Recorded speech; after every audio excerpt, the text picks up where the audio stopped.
Buenas tardes, señoras y señores, bienvenidos al Salón Príncipe de Asturias, que es una gran satisfacción en esta tarde ya primaveral.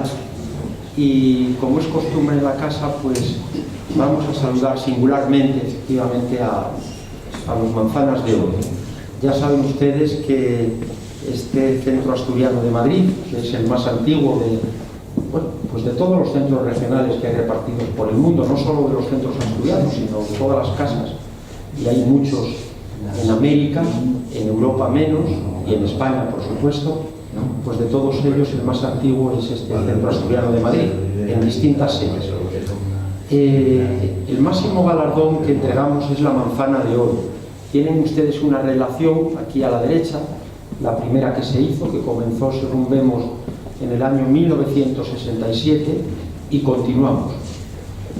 Como dato, yo creo que antes de Don Jorge ya se iniciaron lo de las manzanas. Esto fue el suegro, sí, de Alfonso de Macua, no recuerdo ahora el presidente, pero se inició con el suegro de Alfonso de Macua y después yo creo que la pomarada más florida, si se puede decir así, fue la de Don Jorge, efectivamente. Nosotros continuamos en esta línea, ¿no? Y hoy en el salón pues nos acompañan 3 manzanas de oro. Hay 2 con 9 manzanas. Sí, con 9 manzanas, efectivamente. Hay años de 9. Uno de los manzanas de oro, por el orden en que aparecen, es don Rafael Lobeto Lobo, que fue director general de la Marina Mercante y una persona muy implicada en el salvamento marítimo. Realmente este es un dato valiosísimo, porque gracias a la labor de Rafael se salvaron muchísimas vidas humanas. Él implantó, lo sabe mucho mejor él, hemos dedicado algún acto para comentarlo, pues un sistema que permanece, naturalmente, con las nuevas adaptaciones tecnológicas, pero realmente de una contribución humanitaria valiosísima, de manera que muchas gracias. Es además capitán de la Marina Mercante, abogado maritimista, un hombre muy polifacético y con un montón de ideas que a veces es muy difícil seguirle porque nos implica en muchas cuestiones y no sabemos en qué medida pues luego eso se puede materializar, pero afortunadamente van cobrando cuerpo y es una ilusión enorme la que nos transmite y muy necesaria en estos tiempos en que a veces nos vemos golpeados por la crudeza de la realidad a todos los niveles, ¿no? A nivel global y a nivel local incluso, de manera que muchas gracias y por supuesto, como queda dicho, manzana de oro.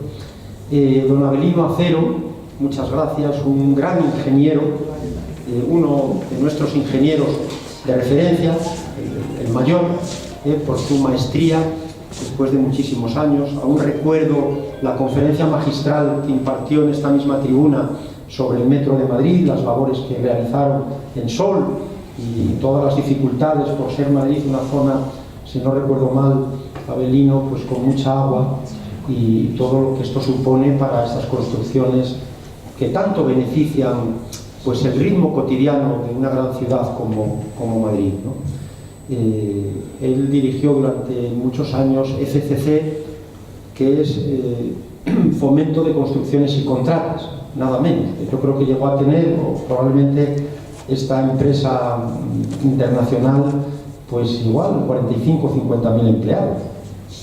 Sí, bueno, en total no tantos. Pero del orden de varias decenas de miles de empleados, ¿no? Y nos acompaña también, que es una dicha muy grande, pues la nueva presidenta de UNICEF, esta institución tan relevante de las Naciones Unidas para la educación, la ciencia y la cultura, como es UNICEF, sobre todo por la labor que realizan en torno a la infancia. María Ángeles Espinosa, muchas gracias. María Ángeles, siéntete en tu casa, estás en ella.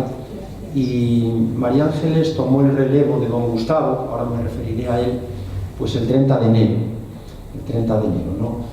Yo tengo que decir a título personal que aparte de la colaboración tan estrecha, permanente de don Gustavo, pues yo en varios años le he requerido para que diera alguna clase virtual con mis alumnos, sobre todo de educación infantil, no me atrevía ya a decírselo para educación social, que suelen ser más críticos, también tienen un año más y en esta juventud se nota mucho, pero unos encuentros extraordinarios, muy participativos, y desde luego que les han ayudado mucho a estas alumnas, sobre todo son chicas, pues a sensibilizarse en torno al tema que hoy se va a abordar sobre la infancia, ¿no?, en el mundo, porque muchas veces nos creemos que la infancia vive la realidad de nuestra escuela infantil y hay muchas situaciones verdaderamente dramáticas. De manera que enhorabuena, te deseamos los mayores éxitos, María Ángeles, y también que nos tengas a tu disposición para lo que sea menester. Muchas gracias.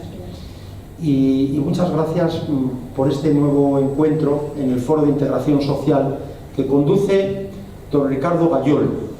Ricardo Gayol, le conocéis muy bien todos, es un hombre muy comprometido sociopolíticamente, y este foro yo creo que ya tiene 30 años o más. 32, caramba, siempre, pero yo lo venía pensando ahora y digo 30 años por lo menos, porque recuerdo cuando celebramos los 25, 30 años, que se dice pronto, ¿no? Prácticamente un encuentro mensual, son muchos años, y fíjense ustedes en este título, Foro de Integración Social, que algunas veces algunos teóricos en esta misma tribuna también se planteaban si hay que hablar de integración, de inclusión, de adaptación, de ajuste, etcétera, pero como quiera que sea, el sentido que Ricardo le da es el mejor de los posibles, porque se trata de que seamos sensibles a la diversidad humana, y no solo en el plano de la discapacidad, aunque por supuesto también, y esto pues en gran medida marca una significativa diferencia respecto al rumbo que esta Casa Regional también adquiere. De manera que estamos muy agradecidos, Ricardo, con tu labor, con estos encuentros, y luego te voy a dar la palabra, pero déjame que diga que eres una persona que has estado muchos años en esa organización que es pionera y referencial, yo creo que en el mundo también, ¿no? Algunas veces la he citado en Brasil, sobre todo, y en otros países de América, cuando me han preguntado sobre procesos inclusivos de integración, no solo en relación a personas invidentes, sino también en otras adaptaciones de escolares, sobre todo, aunque no exclusivamente.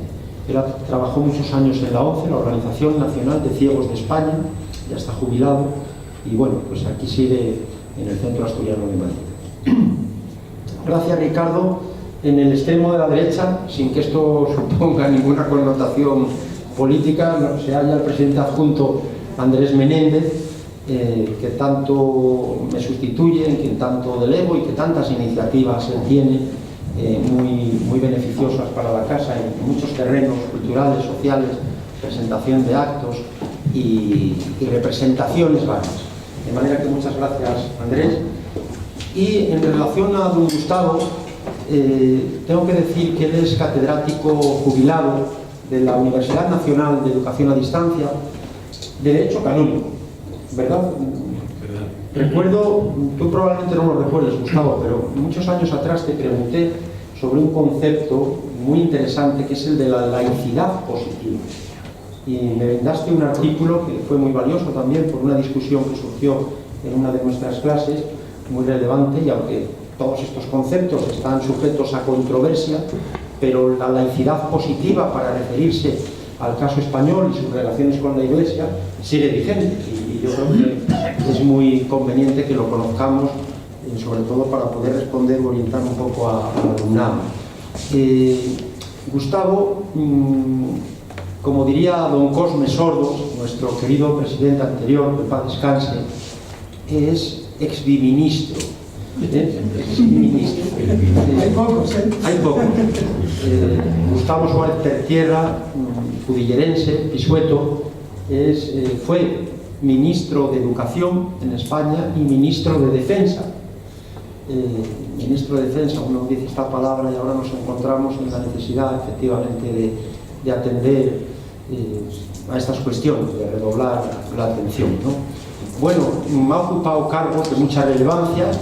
Recuerdo que fue presidente del Instituto de Geopolítica, de Estrategia, el CANO, y en los últimos años de UNICEF España, presidente de UNICEF España. Es además, en el Centro Asturiano de Madrid, pues vicepresidente del Comité Directivo del Consejo Superior. Entonces estamos encantados, Gustavo, de que nos acompañes como siempre. Ojalá que, bueno, pues ya se cauce la situación personal, sanitaria, y estés al 100%, porque te necesitamos. Y nada más, muchas gracias a todos ustedes, a todos vosotros. Nos acompañan también una profesora y una doctoranda brasileñas, que me alegro mucho, están realizando sus estudios, sus investigaciones en la Complutense, y luego pues muchas personas que son habituales del grupo de este foro de integración social. Está la secretaria general de nuestra Junta Directiva, Pilar Riesco, muchas gracias, la directora también del Coro Ecos, gracias Almudena, Luis Miranda, de la agrupación folclórica La Alborada, y algunos directivos, Cándido, está también Ángel, está Claudio, y está, como no, Paco Fernández y su mujer. Muchas gracias a todos. Rosa Mari. Rosa Mari, efectivamente, muy bien. Que son unas personas entrañables, por cierto. Ya te contaré ella por qué lo digo. Sí. Bueno, seguro que algo bueno. Pues, sin más, muchas gracias, y damos la palabra a don Ricardo Gallo. Gracias.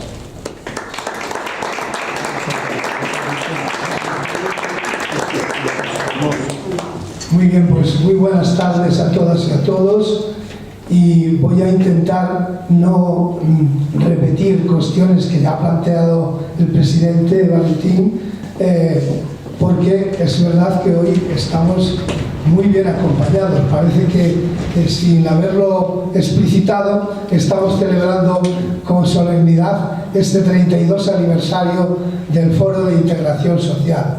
Aclaro que la palabra integración en aquel momento era mucho más usual y generalizable que hoy. Hoy ya hay muchos más matices, pero hemos preferido no cambiarle el nombre para mantener un poco la identificación de nuestro foro, porque en definitiva es solo una referencia de lo que aquí hacemos, porque, como muy bien ha dicho el presidente, variamos bastante las cuestiones que tratamos, aunque todas tienen un interés social de fondo, ¿no? Bueno, pues en este 32 aniversario me siento muy honrado con todos los que estáis aquí, la verdad. No por una cuestión personal, sino un poco por el sentido que este foro quiere tener dentro del centro, ¿no? De ir tocando temas sociales que realmente atraigan el interés y susciten una mayor conciencia social, ¿no? En el mes de noviembre, el 20 de noviembre exactamente, fecha bien conocida, presentó UNICEF España un informe que se había preparado sobre la pobreza infantil en España. Y en aquel momento, aparte de recibir toda aquella interesante información, yo pensé, digo, pues querría llevar a nuestro foro del Centro Asturiano, querría llevar esta cuestión de la situación de los derechos de la infancia, ¿no? Y bueno, pues estaba avisado de que don Gustavo estaba a punto de cerrar su paso por UNICEF España, y entonces intenté contactar con él lo antes posible para que no se alejara demasiado del tema y nos atendiera para poder estar en esta tarde. Y fue muy amable, y tras una serie de contactos, viendo nuestras posibilidades de agenda, pues hemos fijado el día de hoy, cierre casi del trimestre, pero no importa, porque lo importante es tocar un tema que lamentablemente está de rabiosa actualidad, tanto por la situación que pueda haber en España, que obviamente con la situación de desigualdad social existente, la infancia, la pobreza infantil tiene un carácter realmente prioritario, realmente envolvente, y que nos afecta enormemente. Pero si tenemos en cuenta la situación caótica en que está en este momento el mundo, es lógico pensar que la infancia, y además lo sabemos ya con datos bastante fehacientes, la infancia del mundo está pasando por una situación extrema. no podemos olvidar las niñas y niños de Gaza, pero en general en todas las zonas de conflicto la infancia sufre enormemente. Y entonces hacer una mirada desde la experiencia, desde la perspectiva que don Gustavo ha tenido como presidente de UNICEF nos parecía muy interesante, y creo que por eso hemos traído hoy aquí esta conferencia. Tener también un recuerdo para las niñas y niños cubanos, que tanta relación tenemos con ellos desde Asturias, porque están sufriendo también una situación dramática en un país que no está en conflicto bélico con nadie, y sin embargo está sufriendo también enormemente en ese bloqueo que está sufriendo el sistema, independientemente de la posición que se tenga. Pero bueno, yo quería decir algo. Muchas gracias a todos los que nos acompañáis, algunos buenos amigos míos, alguno incluso me presentó aquí, como Rafael Lobeto, cuando recibí el urogallo del centro, y bueno, os agradezco a todos, a la nueva presidenta María Ángeles Espinosa. En fin, no voy a nombraros a todos, pero muchísimas gracias por estar aquí en este acto. Pero yo con don Gustavo, pues no es que hayamos tenido una relación constante y permanente, pero siempre hemos tenido encuentros muy positivos. El primero de todos fue que yo asistí a su primera clase de Derecho Canónico en la Universidad de Oviedo. Yo era alumno de nocturno de la Universidad de Oviedo, teníamos a don Dionisio de Abazares, y él empezó como profesor allí en ese curso. Creo que fue Gustavo el 72-73, pero o el 73-74, por esas lindes. Y es verdad que aquellos profesores de Derecho Canónico no eran típicos y tópicos de la asignatura. Aprendimos mucho con ellos, aún en pleno franquismo, en el tardofranquismo, aprendimos mucho con ellos, no solo de libertad religiosa, que era un tema importantísimo, sino el tema que decía Agustini, que es todavía hoy un tema muy interesante sobre el tapete político, la laicidad, el Estado laico, ¿no? Bueno, es un tema que a mí me interesa mucho, y de hecho he dado alguna conferencia en Gijón sobre esta cuestión con los cristianos de base de allí.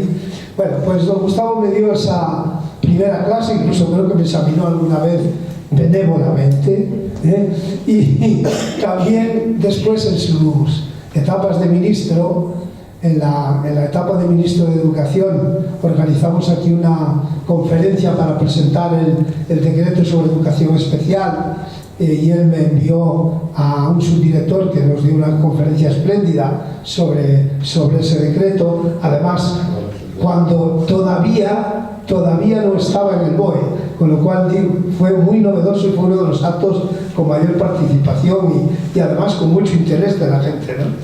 Y cuando estaba en el Ministerio de Defensa, pude hacerle una entrevista para la radio. Yo hacía un programa de radio en Asturias, se llamaba Asturias en el Mundo, y a él, como asturiano destacado, le fui a visitar. Él estaba de secretario de Estado de Administración Militar, luego, como todos sabemos, llegó a ministro de Defensa. Por lo tanto, bueno, es un honor poder colaborar con él. Pude asistir incluso cuando vino a dar el pregón en el Día de Asturias, y bueno, siempre su presencia me ha resultado enormemente agradable y interesante. Es un político, o fue un político, si prefieren que diga en pasado, me da igual, porque el que lo es lo sigue siendo siempre, pero extraordinariamente ponderado, ¿no? Eso no quiere decir que sus ideas sean todas necesariamente moderadísimas, centristas, no, pero es solo por su estilo un hombre ponderado, con lo cual cuando habla tiene un nivel de razonamiento, de acercamiento a los temas elegante dicho así, y además pues pedagógico, lo cual en los políticos es una virtud extraordinaria. Por tanto, aunque yo pueda tener alguna pequeña diferencia con él en lo ideológico, pequeñas en todo caso, pero por supuesto le admiro profundamente y le agradezco muchísimo que haya venido esta tarde a hablarnos de algo que él ha vivido intensamente en estos últimos tiempos, que es la situación de la infancia. Así que, Gustavo, muchísimas gracias de todo corazón y te doy la palabra.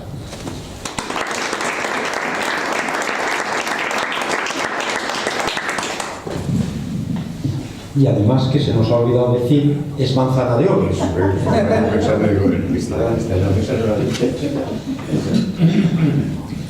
Bueno, pues buenas tardes, presidente, vicepresidente y coordinador, me parece que se llama Sí, la figura del Foro de Integración Social. Como veis, los que no tenéis la suerte de ser asturianos, uno se encuentra aquí como la propia casa. De tal manera que para mí es una satisfacción muy especial, no sé si una satisfacción muy especial estar, no haber podido resistirme a la insistencia de Ricardo Gayol para que viniera esta tarde aquí, como había hecho tantas veces, de tal manera que en esta ocasión no tenía argumentos para dejar de venir a compartir con todos vosotros una tarde hablando de la infancia, de los problemas de la infancia. Aquí es como podéis comprobar, es estar como en casa, porque yo he sido alumno del padre del presidente. Luego me referiré a Ricardo Gayol, pero Rafa Lobeto ha tenido la suerte de ser alumno mío cuando yo ya era un profesor un poco más curtido que aquel primer año de hace 54 años, porque Ricardo Gayol y yo parecemos muy jóvenes, ¿no? Pero nos conocimos hace 54 años, eché la cuenta, Ricardo, en el año 72, cuando el encargado de la cátedra se fue a hacer oposiciones a Madrid y me dejó a cargo, ni más ni menos, que de la parte más dura de la asignatura, que era la explicación del derecho matrimonial en el curso nocturno, donde todos eran mayores que yo. De tal manera que yo supongo que se notaba cómo tartamudeaba al empezar la clase.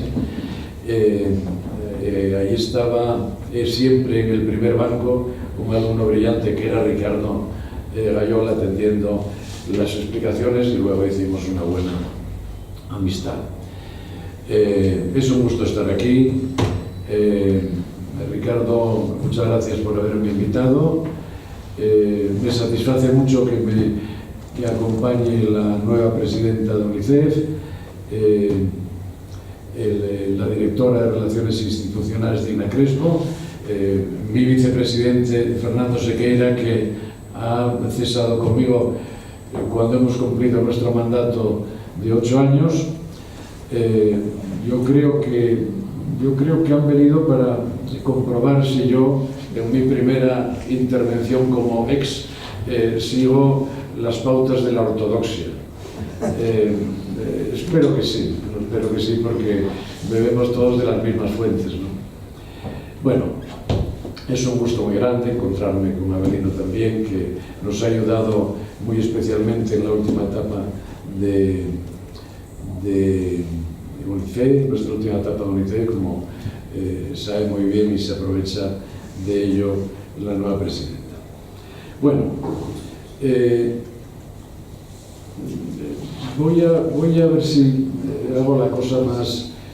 Yo tenía preparado una conferencia un poco más seria, porque el asunto es muy serio, como ya ha anunciado Ricardo, y como vais a comprobar, en la medida en que todos sabemos que la situación de la infancia en este momento está atravesando una posición grave, y a cuenta de los problemas que se le presentan a este grupo social, que son los niños y las niñas y los jóvenes, que es el más vulnerable de todos los grupos sociales, ¿no? Pero quizá lo que no hemos hecho, yo tengo que hacerlo permanentemente para refrescar los datos que me permiten avalar la posición que vengo manteniendo. Quizá una cosa es la reflexión que tenemos en relación con ciertos sucedidos que están en la mente de todos. Gaza, por ejemplo, y el sufrimiento de la infancia en el conflicto, pero quizá no tenemos todos la referencia de los datos puestos en su conjunto, que son los que nos hacen ver la globalidad del problema y que nos enfrentan con nuestra obligación como ciudadanos para contribuir a la solución de los mismos. En este sentido, el título de la intervención ante la insistencia de Ricardo me pareció que era más adecuado, es un poco provocador, porque hablar de los derechos de la infancia en este momento es ciertamente un poco provocador. Yo voy a intentar exponer objetivamente unas cuantas circunstancias que nos permitan tener una visión de conjunto de lo que está pasando hoy con la infancia, pero además pretendo dar cuenta de las razones por las cuales hemos llegado a esta situación que estamos atravesando hoy, que no es una situación fácil. Los datos, como algún dato me veré en la obligación de expresar, los datos son verdaderamente fuertes y duros, y no es necesario suavizarlos, más bien es necesario que contemos con estos datos que avalan la realidad propia de este grupo social más desasistido por todos, ¿no?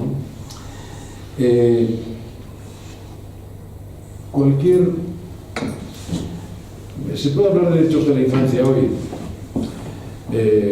Voy a concluir que sí, que no solo se puede, sino que debemos hablar de derechos de la infancia. Pero ciertamente desde cualquier ángulo que se mire, nos encontramos con la vigencia de esa afirmación de que la infancia, siendo el grupo que más sufre y que no puede valerse por sí mismo, está padeciendo en estos momentos. Da igual el ángulo que adoptemos. Las guerras. En este momento, un instituto muy prestigioso que publica un índice llamado de paz global, tenía seriados 56 conflictos armados en el mundo, en los cuales, ahora ya son más, claro, algunos más son, en el que están inmersos ni más ni menos que 451 millones de los niños del mundo. 1 de cada 5 niños del mundo viven en situación afectada por los 56 conflictos, cada uno con su propia naturaleza, que hay en el mundo. En Gaza, donde después del alto al fuego todavía muere un niño cada día, después del alto al fuego, han muerto o han sido gravemente heridos 50.000 niños. Por no repetir datos que están en la mente de todos y que conocemos más, hay 40.000 niños en Gaza que han perdido a uno u otro de sus progenitores, o a los dos. ¿Dónde quedan los cuidados parentales? Que es algo que nos gusta mucho decir en UNICEF y que debemos decirlo.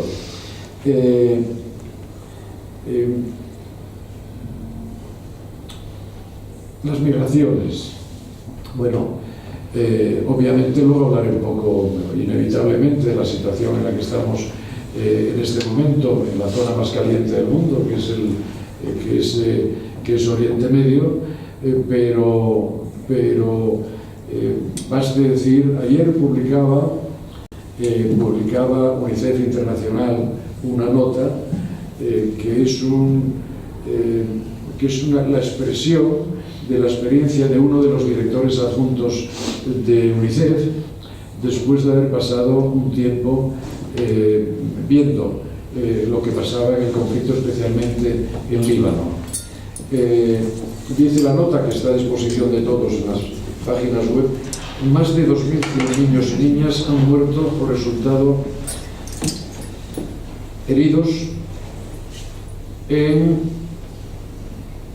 los días en los veintitantos días que dura el conflicto en Irán, Líbano, Israel, Kuwait. Se trata de una media de unos 87 niños muertos o heridos cada día desde el comienzo de la guerra, casi 4 cada hora. Son datos verdaderamente terribles cuando los vemos en su conjunto. Las personas desplazadas, hay en este momento en el mundo algo más de 100 millones de personas desplazadas, o bien por los conflictos, o bien por efecto del clima, de los cuales prácticamente la mitad son niños. La nota del director adjunto de UNICEF habla de la situación en estos momentos en Irán y en Líbano. En Irán se estima que unos 3,2 millones de personas han sido desplazadas, incluyendo 864.000 niños. Son unas magnitudes verdaderamente extraordinarias. En Líbano, más de 1 millón de personas se encuentran desplazadas. De ellas, 370.000 niños forman parte de ese conjunto.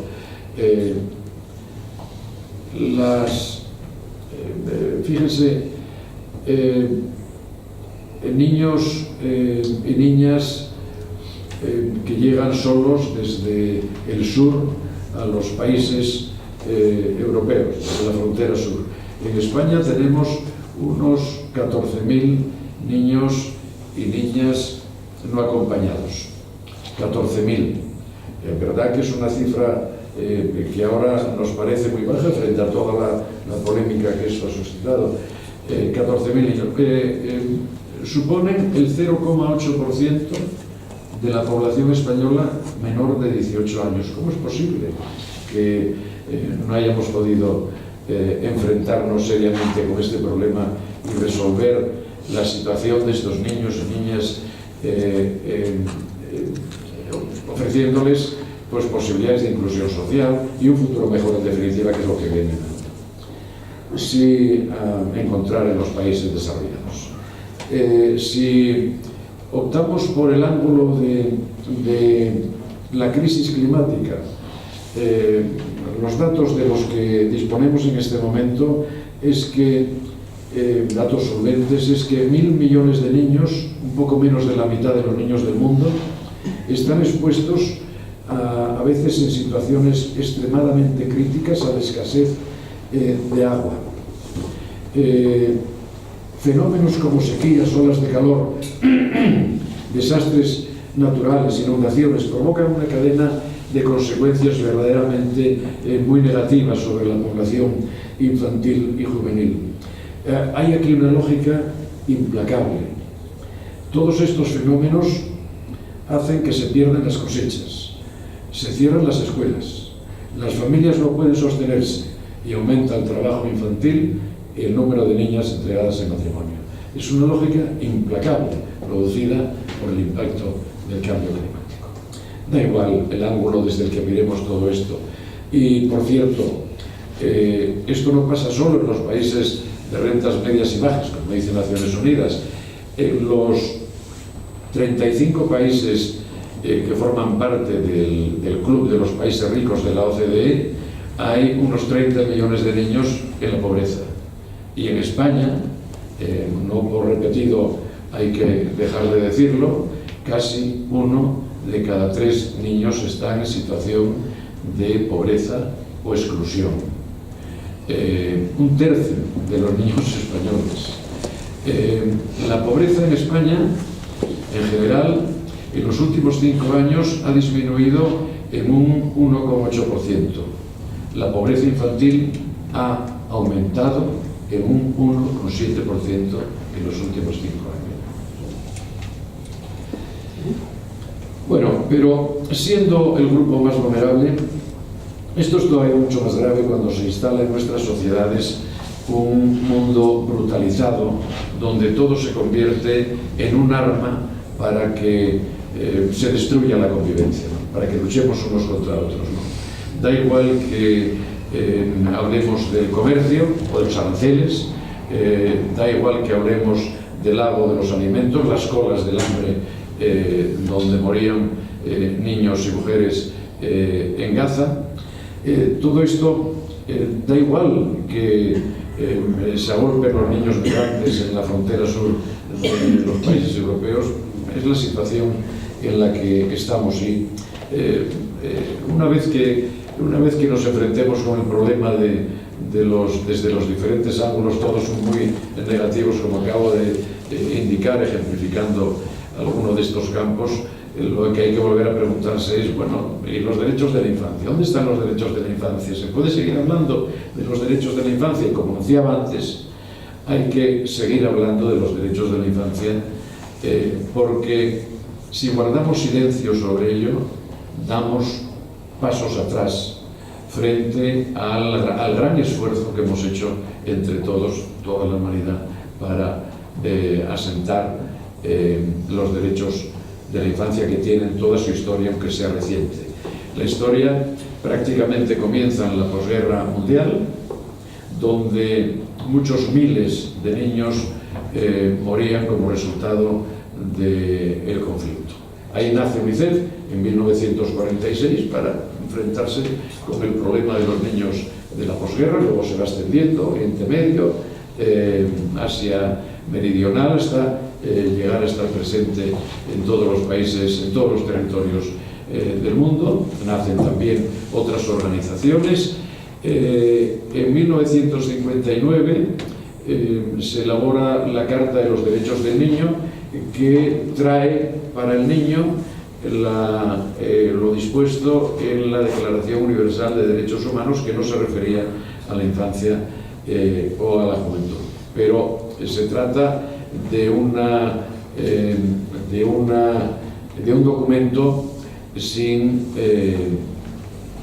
fuerza de obligar, de tal manera que desde Naciones Unidas, avanzados los años 70, comienzan a funcionar una serie de grupos para la elaboración de un tratado internacional que refleje los derechos de la infancia. Es una época vista desde ahora verdaderamente complicada y ciertamente revolucionaria, y convulsa todo ello a la vez. Es la época del mayor grado de intensidad en lo que hemos llamado la Guerra Fría, hasta que cae el muro de Berlín, precisamente en el año 1989, que es la fecha de la Convención de Derechos del Niño, como luego diré. Es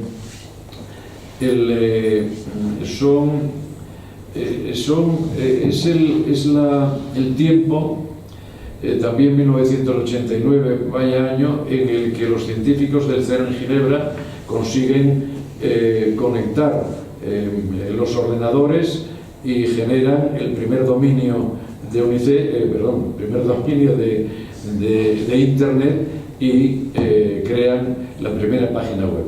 Y es el año de las revueltas de Tiananmen en la Plaza Roja de Pekín.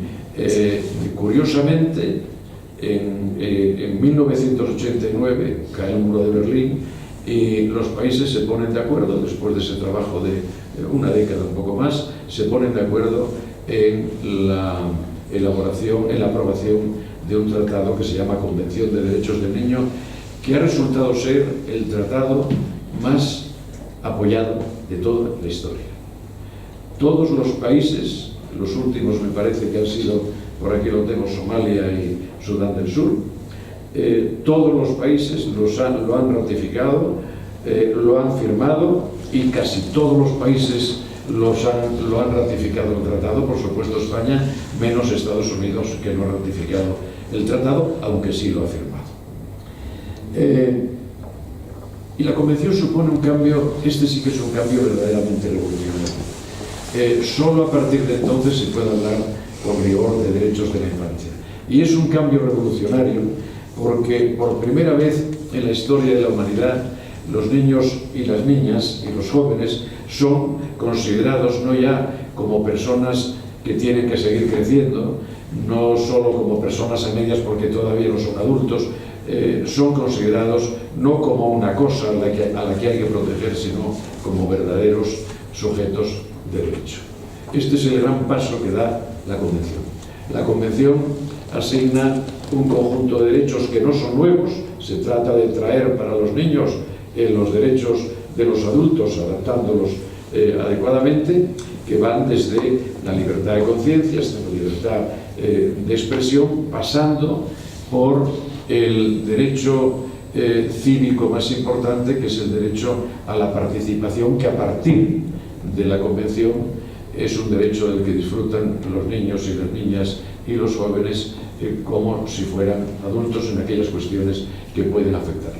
Y sienta un principio la Convención, que este sí, que refleja todo el sentido revolucionario de ese tratado internacional, que es el principio del interés superior del niño, que obliga a todos los países firmantes, que son todos como digo, obliga a todos los poderes públicos, al legislativo, al ejecutivo y a los tribunales de justicia, obliga a las organizaciones particulares que trabajan con la infancia a tener como punto de referencia para cualquier política que se desarrolle o cualquier acción que se desarrolle en relación con la infancia, antes que ninguna otra cosa, el interés superior del menor. De tal manera que cuando se trata de elaborar una norma jurídica en el Parlamento, hay que pensar qué es lo que más le conviene al menor, cuáles son sus intereses en relación con esa norma jurídica que les afecta, de la misma manera que en el funcionamiento del resto de los poderes públicos y de las organizaciones privadas está prevista la existencia, la aplicación de ese principio fundamental. Y desde 1989, la fecha de la Convención, se suceden, digamos que 3 décadas en las cuales el avance del bienestar de la infancia, dependiente de los derechos que revolucionariamente se les han asignado, avanza mucho más de lo que pudo avanzar en cientos de años anteriores. En esos 30 años se ha reducido a la mitad el número de niños menores de 5 años que morían por causa de enfermedades como la malaria, como las diarreas, que podían haberse evitado. En ese tiempo, hace 30 años, un poco más, del orden de 3.000 niños fallecían todos los días por causa de la polio, que hoy es una enfermedad que está prácticamente erradicada en un 95%. 2.600 millones de personas más que hace 30 años cuentan con agua potable. Muchos más niños van a la escuela. Desde 2015 aumentó en 110 millones la cifra de niños y adolescentes escolarizados en el mundo. En este tiempo, esas 3 décadas brillantes después de la Convención, en este tiempo parece que una ola de cierto optimismo está expandiéndose en el mundo, y los países, después de hacer un diagnóstico sobre la situación que se está viviendo en el mundo, en el planeta, los países deciden enfrentarse con una meta extraordinaria, que es la solución de los problemas de la pobreza y del hambre en el mundo a través de la formulación en 2015 de unos objetivos de desarrollo sostenible, de los ODS, que van acompañados de una agenda para el 2030 con un conjunto, que por cierto ya está ahí, con un conjunto de metas, que son 1,5 centenario de metas en las que avanzan cada uno de los 17 objetivos de desarrollo sostenible, que tienen que están preparadas para resolver los problemas de la infancia, del mundo y de la infancia en particular. Y a todo esto no podemos renunciar. A toda esta historia, por más problemas que haya en la actualidad, no podemos renunciar. Tenemos que seguir hablando machaconamente de los derechos del niño. Pero los tiempos convulsos que estamos padeciendo desde hace ya algún tiempo excesivamente demasiado prolongado, generan incertidumbres, generan desconciertos. Hay fenómenos que impactan de una manera directa en el bienestar de la infancia. Algunos de estos fenómenos son de carácter estructural, otros son coyunturales.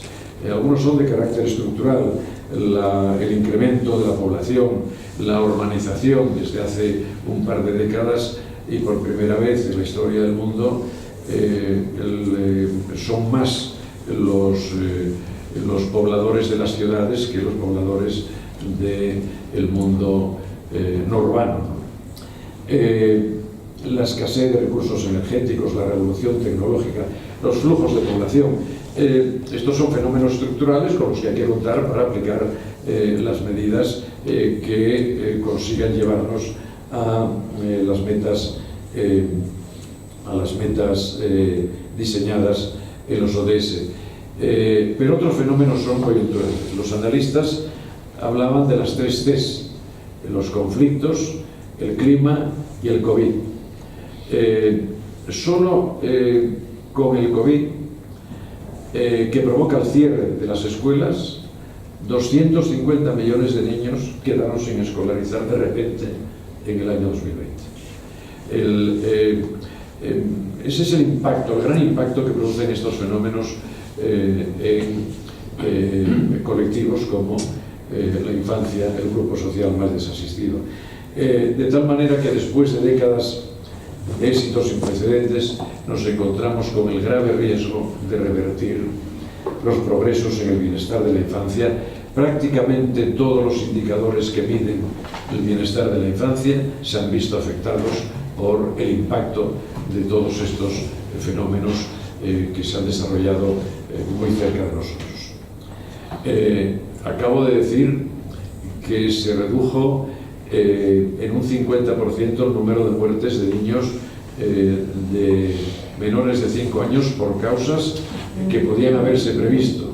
Bueno, pues hoy todavía mueren 13.800 niños y niñas menores de 5 años cada día por causas que hubiéramos podido prever. Por ejemplo, con la existencia de una vacuna que vale 0,60 céntimos de euro. Mientras estamos reunidos aquí, están muriendo en el mundo 575 niños en el tiempo que dura nuestra conversación. Magnitudes que nos avergüenzan al conjunto de la humanidad cuando nos enfrentamos con estas cuestiones. Hoy día, casi 1 de cada 5 niños y niñas en edad escolar en todo el mundo no va a la escuela, con grandes disparidades regionales. En los países ricos, un 3% no va a la escuela; en los países pobres, un 33% no va a la escuela. Estas son las grandes diferencias.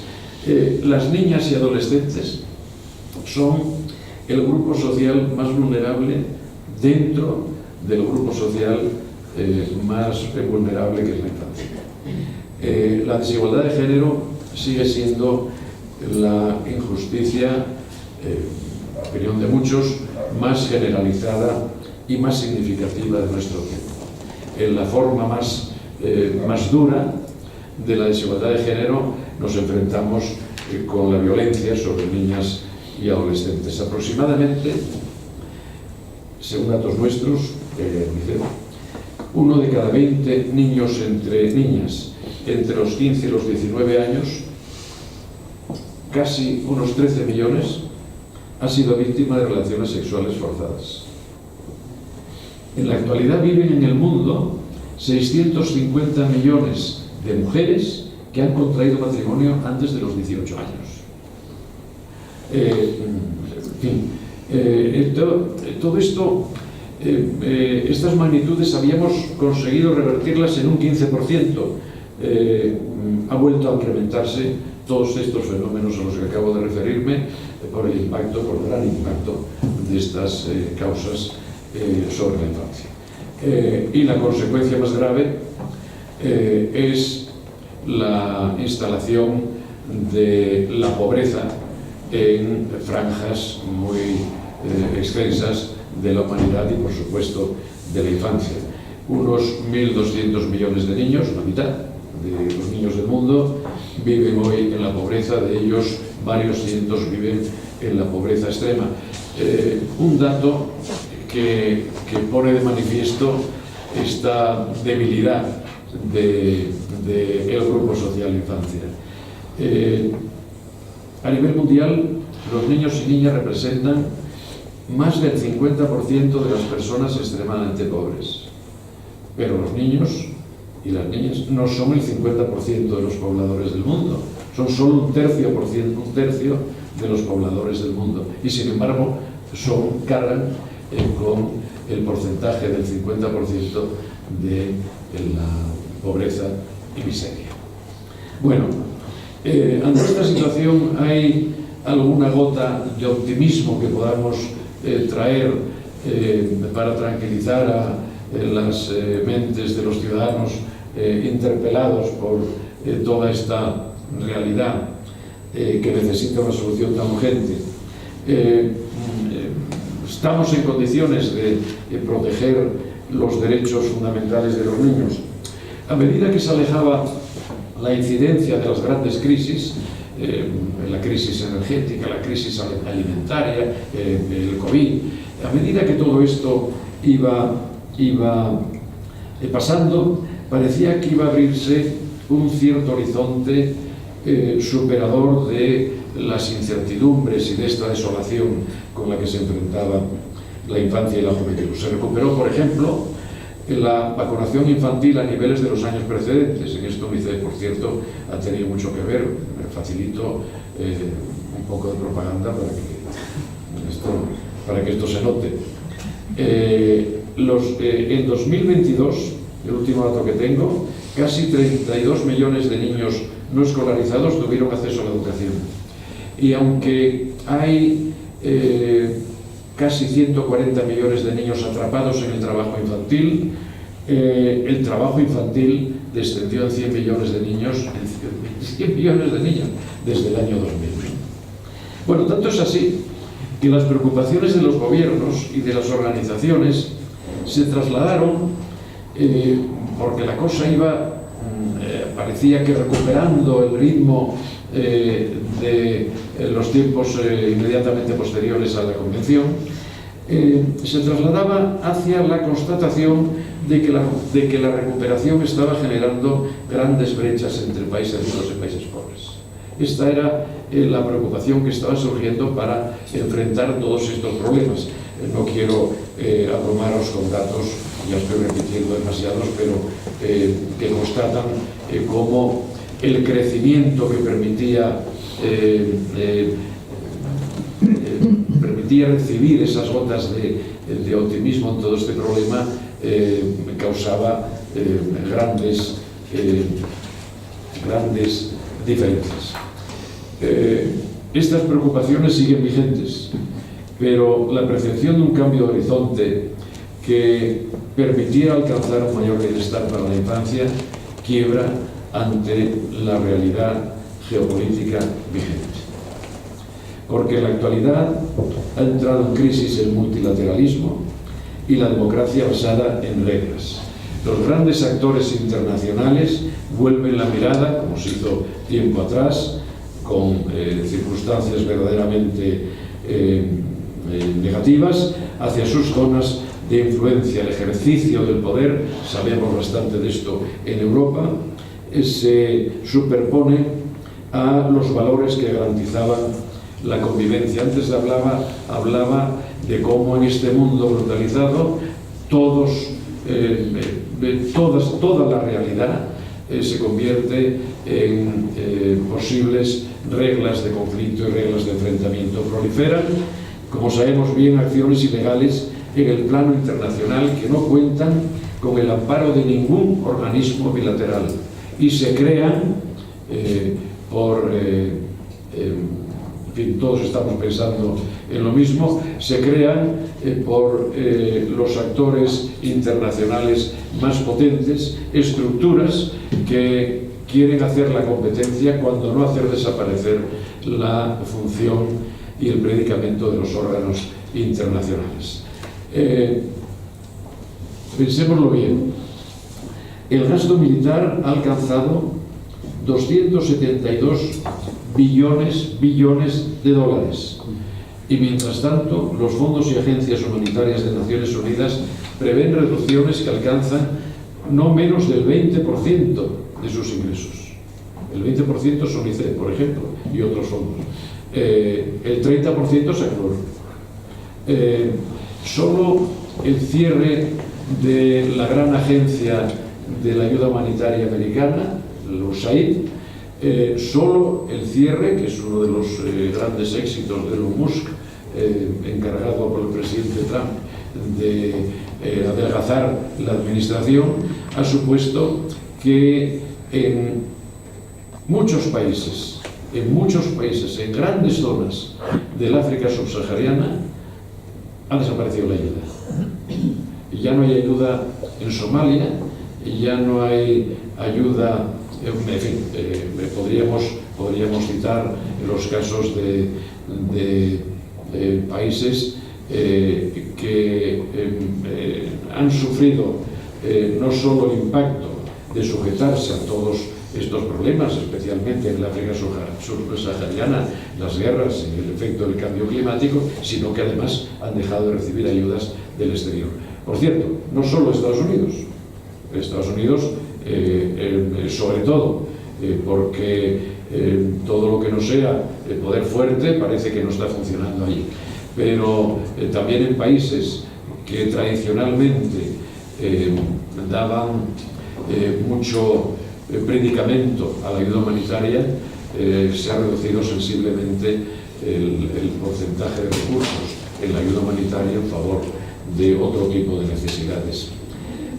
Se calcula que para 2030, que está ahí, podría haber 4,5 millones de muertes adicionales de niños y niñas menores de 5 años que podríamos haber evitado, y sin necesidad de llegar a 2030, en el año 2026, como sigan las cosas así, que seguirán, 6 millones de niños más estarán sin escolarizar en nuestros países. Bueno, voy terminando.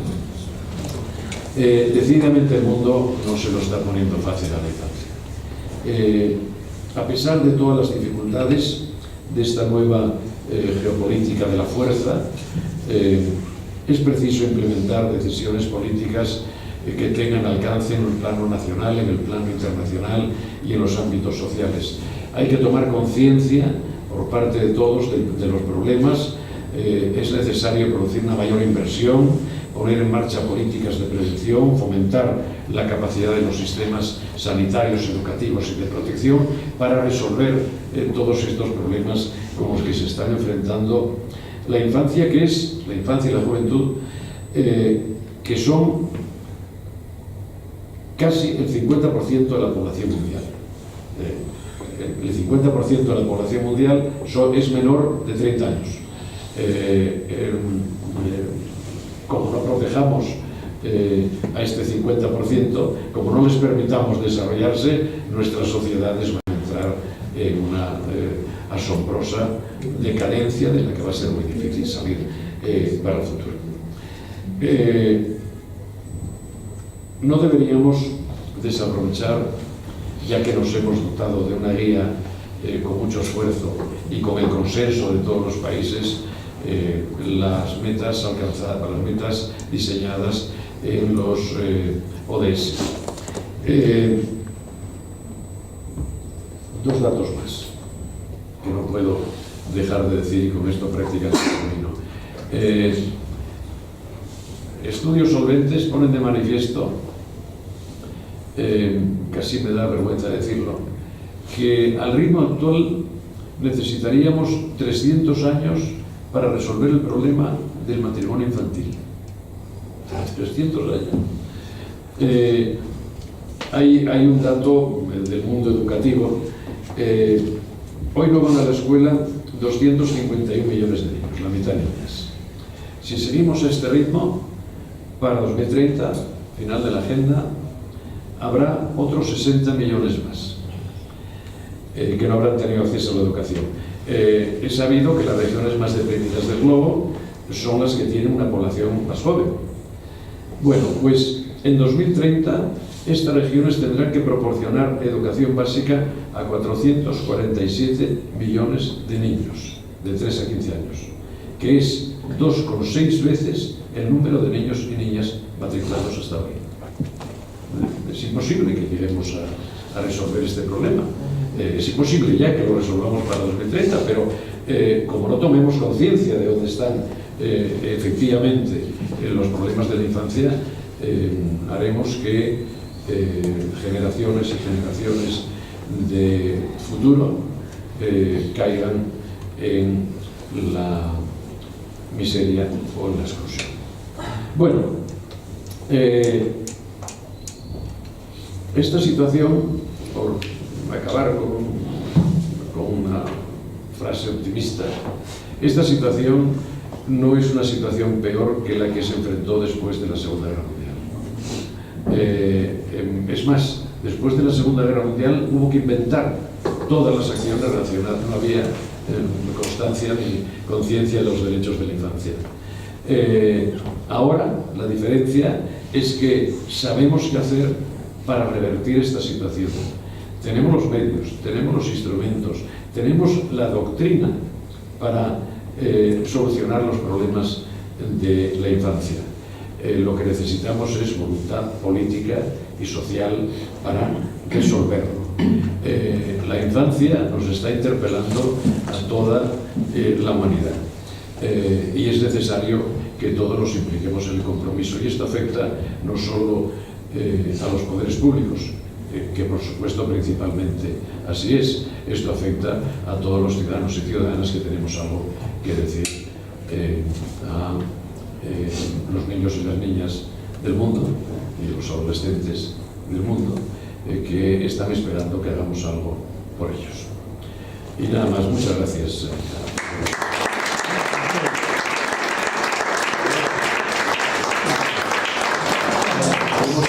Sí, sí,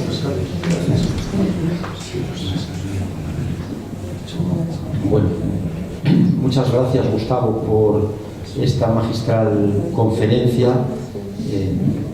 que nos presenta un panorama actualizado y oscuro, aunque queremos también ser optimistas equilibradamente de cómo está la infancia y el mundo, y ojalá que esto se pueda revertir, pero va a depender, me imagino, en gran medida también de la situación ahora en Oriente Medio. Es decir, que si esta guerra sigue escalando y no sabemos a dónde nos puede conducir, pues toda esta problemática infantil y de todas las personas, con independencia de la edad, pero particularmente de la infancia, que ya vemos que es la más lacerada por estas problemáticas, se va a acrecentar, no sabemos hasta qué punto, pero bueno, vamos a albergar un optimismo antropológico necesario, una esperanza, que esto se encauce cuanto antes. Vamos a abrir un turno de preguntas o de comentarios breves, por favor, si es posible, porque tenemos esta oportunidad. Si alguien quiere comentar, adelante, señor, es usted la primera de la primera fila. Buenas noches. Buenas noches. Me ha gustado escuchar una exposición ordenada y que valoro porque su información estoy segura que está bienvenida y bien estructurada y esas cosas.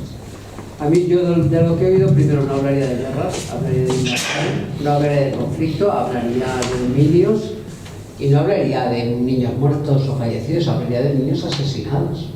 O sea, a mí me parece que no es de recibo lo que está pasando en el mundo y creo que bueno, yo hago unos comentarios y luego usted valora como considere. A mí me da la sensación que esto lo único que demuestra en definitiva es el triunfo del capitalismo, que es lo que está moviendo las guerras, lo que está ignorando el valor de la persona y lo que está no importándole nada, que se mueran niños o menos niños.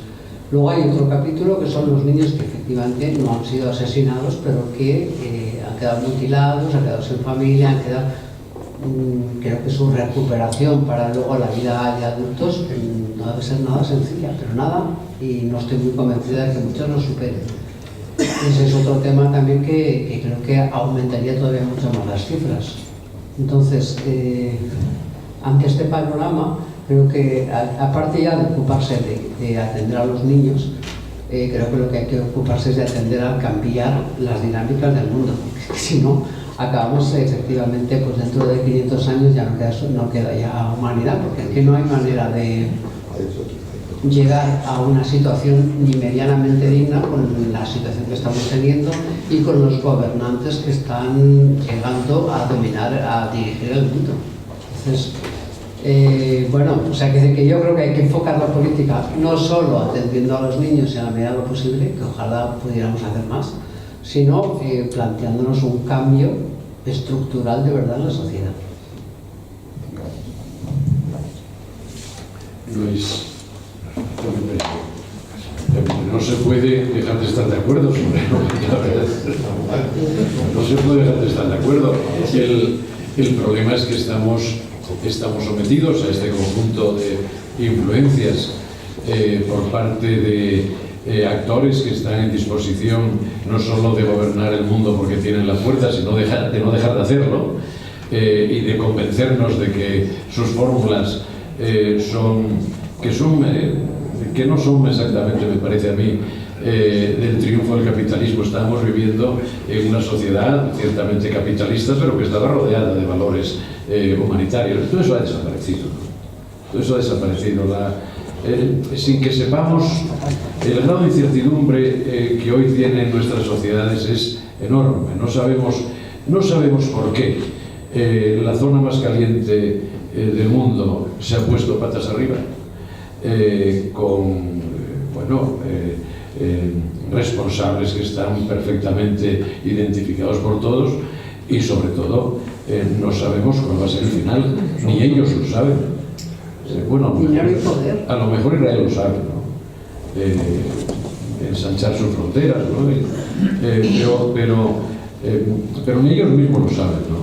Y que esto no es más que una manifestación de una nueva, iba a decir una nueva escala de valores, más bien de la ausencia de valores, de la desaparición de los valores tradicionales en los que nuestra cultura europea se sentía muy bien representada, muy bien valorada, y que se ha venido abajo, esperemos que no de una manera tan radical que no podemos recuperarla, ¿no?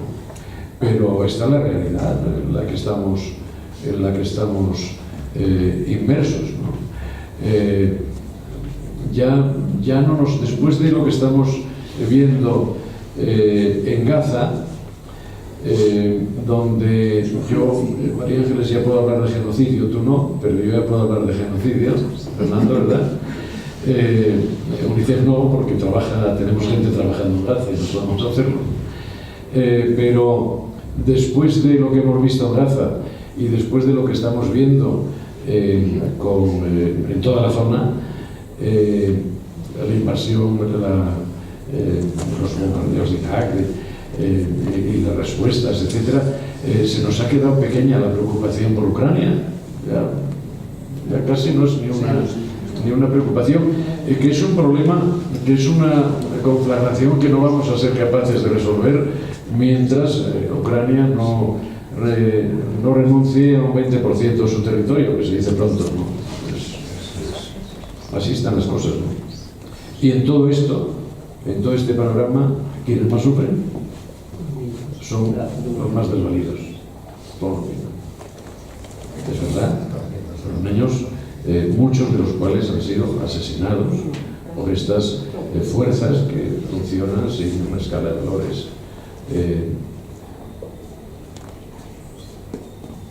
Así es, lamentablemente.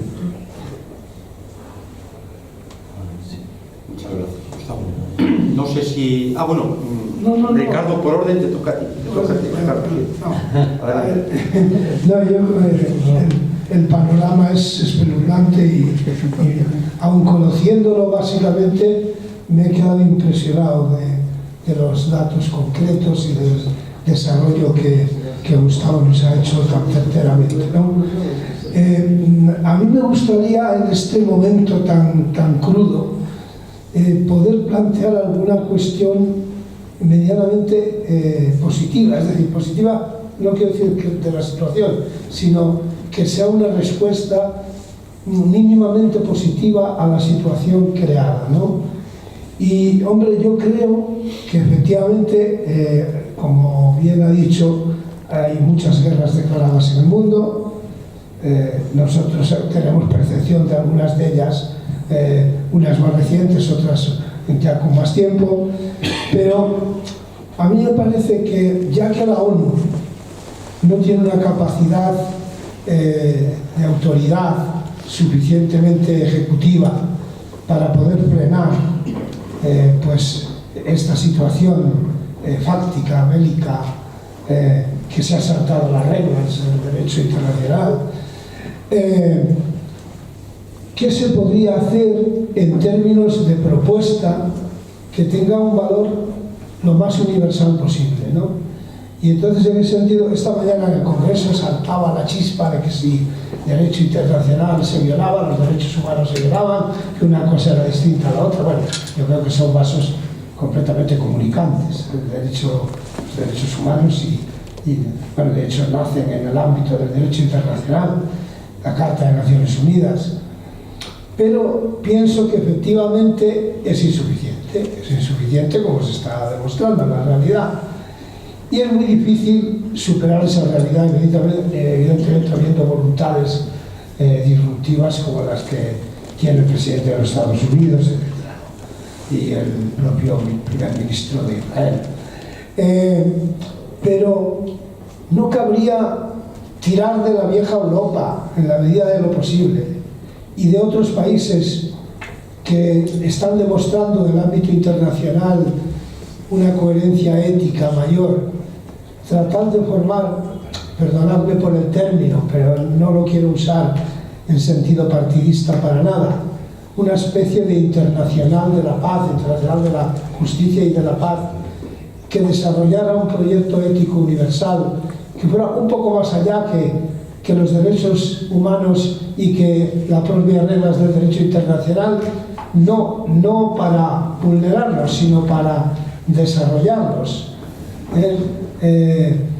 Como diría el Evangelio, no he venido a derogar la ley, sino a darle pleno sentido, ¿no? Bueno, pues esa ética universal, en la que yo contaría obviamente con los grandes líderes humanitarios, grandes líderes religiosos, y también con los países con una capacidad de respuesta favorable para realmente hacer un conjunto internacional que fuera un contrapeso, no ya solo humanista y solidario, que también, sino un contrapeso jurídico-económico que pudiera de alguna manera presionar no bélicamente, pero sí de forma efectiva, desde un punto de vista económico, comercial, logístico, que pudiera hacer una presión, un contrapeso, ¿no? Y en ese aspecto, porque yo pienso que lo de los derechos de la infancia, obviamente nunca se puede librar de lo que es el estado general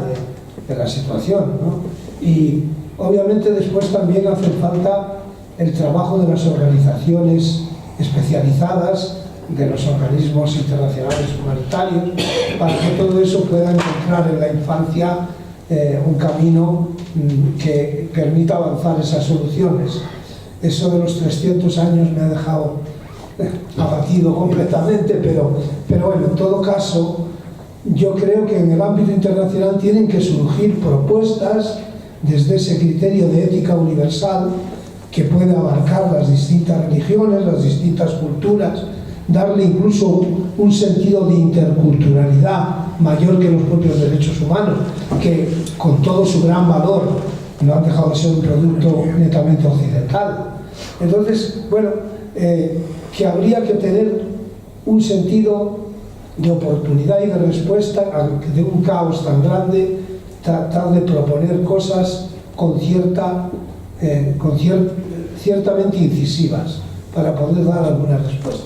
No sé si eso tendría algún sentido o si no nos tendríamos que quedar, como decía Joan Manuel Serrat en un concierto, las flautas no pueden nada contra las metralletas. Bueno, en fin, ojalá, ¿no? Ojalá fuera posible avanzar por ese camino, ¿no? Lo que han conseguido ya con esta acción que no somos capaces de entender los ciudadanos bien intencionados, los diversos actores que están dirigiendo el presente y el futuro, lamentablemente el futuro de la humanidad, es destruir las instituciones clásicas, por cierto, que son instituciones creadas por las propias democracias liberales. Todo esto se ha venido abajo. Y no se ha venido abajo Naciones Unidas porque Naciones Unidas entraña en la propia organización ciertos elementos de debilidad que la hacen muy poco peligrosa frente a la acción incontrolable de estos poderes políticos. Yo creo que ojalá pudiéramos suscitar esa conciencia ética y hacerla más general, pero yo creo que lo que primero que deberíamos hacer es aprovecharnos de las instituciones que costó mucho trabajo crear y que con todas sus debilidades pueden ser capaces de provocar una mayor conciencia en los ciudadanos. Yo en este sentido creo que hay que seguir trabajando con esta organización, Naciones Unidas fundamentalmente, y las agencias, y todos los órganos, que todo esto hay que reformarlo. Naciones Unidas está en una permanente reforma desde hace no sé cuánto tiempo, porque como lo que no se puede reformar es el Consejo de Seguridad, pues llegamos al tope de las posibilidades, ¿no? Pero hagamos esto también, porque Ricardo, ni siquiera Europa está de acuerdo. No es fácil el hacer el provocar esta acción conjunta de las fuerzas materiales y espirituales que de diferente orden nos estamos moviendo en la sociedad, ¿no? Ni Europa está de acuerdo. Europa parece que hemos sido conscientes, se ha dicho que Europa avanza a base de crisis, ¿no?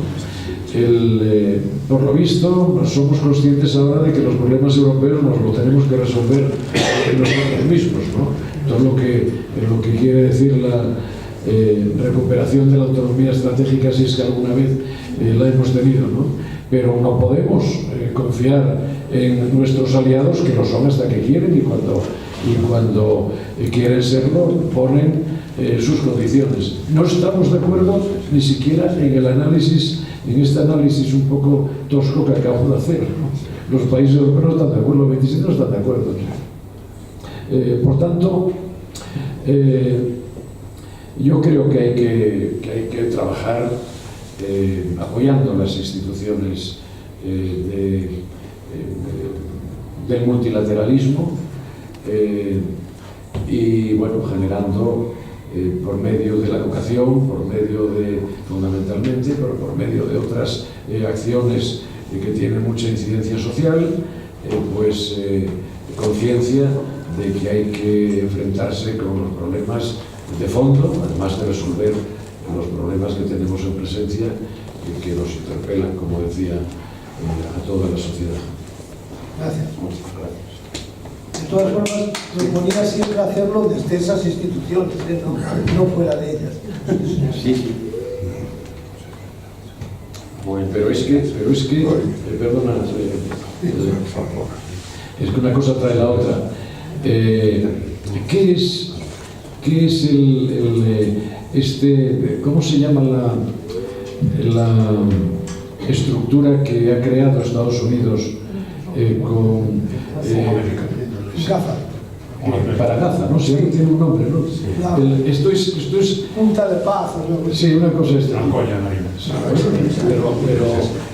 Pero ahí hay un conjunto de países que arropan a ese liderazgo y que van a reconstruir Gaza, y ya veremos lo que pasa ahí, y que van a reconstruir Líbano, y todo esto está fuera de Naciones Unidas, pero debilitando mucho más todavía la acción de Naciones Unidas, que es en definitiva lo que pretende la política americana en este momento. Es un buen ejemplo. Dinero es poder, pero dinero. pues es un tema muy complejo, muy controvertido, interesantísimo, y a buen seguro quedaría para un seminario entero, y aún así nos quedaríamos cortos. Hacemos otro balance dentro de 32 años más. Vamos a intentar. Bueno, este foro es divulgativo y siempre nos quedamos con la boca un poco... sí. Pero viene muy bien, y estamos muy agradecidos. Muchas gracias, Gustavo, por esta conferencia extraordinaria que nos hace pensar, que nos actualiza en datos y que nos lleva a todos desde nuestros respectivos foros, por modestos que sean, a aportar un granito de arena, si es posible, ¿no? En un mundo a veces oscuro, pues encender una cerilla o una vela es bienvenida. Y muchas gracias, Ricardo, por contar con Gustavo, por organizar estos encuentros tan extraordinarios y que tanta conciencia despiertan y tanta transformación nos animan a realizar. Y gracias a todos los presentes, a todos y cada uno.